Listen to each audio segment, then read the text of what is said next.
Nous pouvons entendre les béatitudes, non d'abord comme une charte ou encore moins un programme, un projet ou un plan sur le paradis, mais comme une parole prophétique sur notre monde et nos vies. Jésus ne parle pas de choses à faire. Il révèle le cœur des personnes. Il parle de gens qu'il a rencontrés, de visages de femmes et d'hommes qu'il a croisés sur les chemins de l'existence, qu'ils soient pauvres de cœur, doux, assoiffés.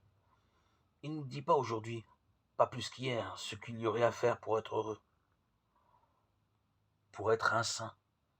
Non, il s'adresse à chacun d'entre nous, en déterminant où se trouve la vraie joie, le vrai sens de la vie.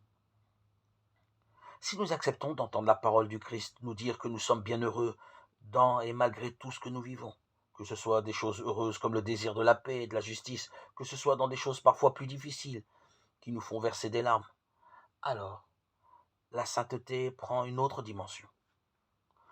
Nous sommes bien heureux parce que le chrétien accepte de saisir sa vie telle qu'elle est ici et maintenant.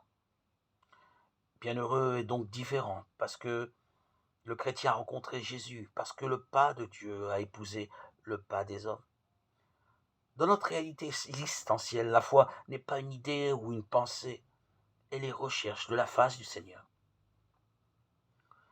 Le bienheureux baptisé porte le sceau qui imprime la marque du Dieu vivant, faisant de lui un enfant de Dieu, capable de manifester au monde l'appel de tous à la sainteté.